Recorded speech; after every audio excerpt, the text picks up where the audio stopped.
earnings. The scrutiny surrounding Facebook could be impacting business. This is coming from a new study from Activate, suggesting that average user engagement with the social giant has dropped dramatically. This is part of a shift that Activate is calling a social splinter. And joining us right now with more on the trend and what else we can expect from social media and tech in 2020 is Michael Wolff, Activate co-founder and managing director. Good morning to you, Michael. Good morning. Great to be here. It's good to see you. This news is not promising for Facebook and frankly looks much worse than some of the data that's come directly from Facebook itself. Yeah, when you look at what's happening with Facebook's engagement, and this is the amount of time that people spend per month with Facebook, when you add Facebook and Messenger together, Facebook's overall engagement is up about 2% over the last 2 years. When you look at Facebook proper without Messenger, it's down over 25%. And a lot of this has to do with the fact that Facebook's own users are using other social networks like Instagram. And yes, a lot of their time is being spent on Messenger. Once Facebook separated off Messenger from Facebook proper, then you've got to expect that there was going to be declines in usage on core Facebook.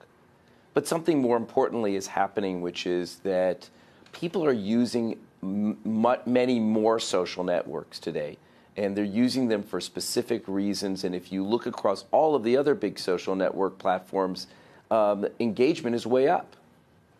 So when you look at the others, let's talk about it just on a relative basis, because, well, two things. One is you just said that people are obviously using Instagram owned by Facebook, of course. If everyone's using Messenger, maybe that's okay. The question, of course, is can you monetize both Insta and Messenger in the same way that you could classic Facebook? But then you look at the other platforms, Twitter, we can talk about their earnings in just a second, just coming out this quarter, Snap, people talk about TikTok. Where do you see all of the engagement moving?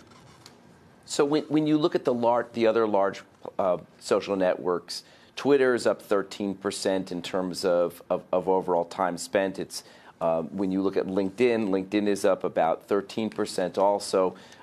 If you look at all of the other platforms, the amount of time that people are spending with them is going up. Now, TikTok is a total rocket ship.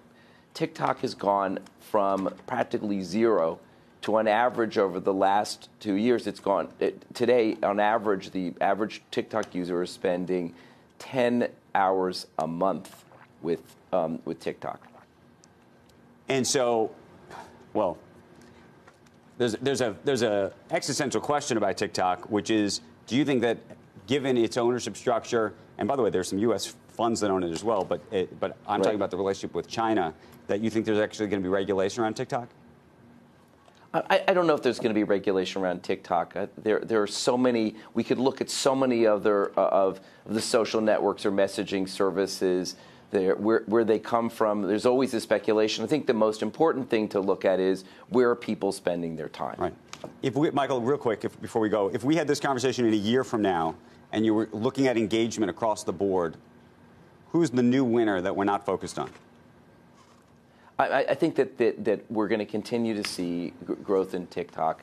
I think that we're likely to continue to see, actually Instagram will continue to grow, especially as people are able to do more with Instagram, do shopping directly out of Instagram. A lot of other things are going to happen with the big social networks, but I also think the big winners are going to be smaller social networks like Citizen and Nextdoor and others that are relevant to people's day-to-day lives.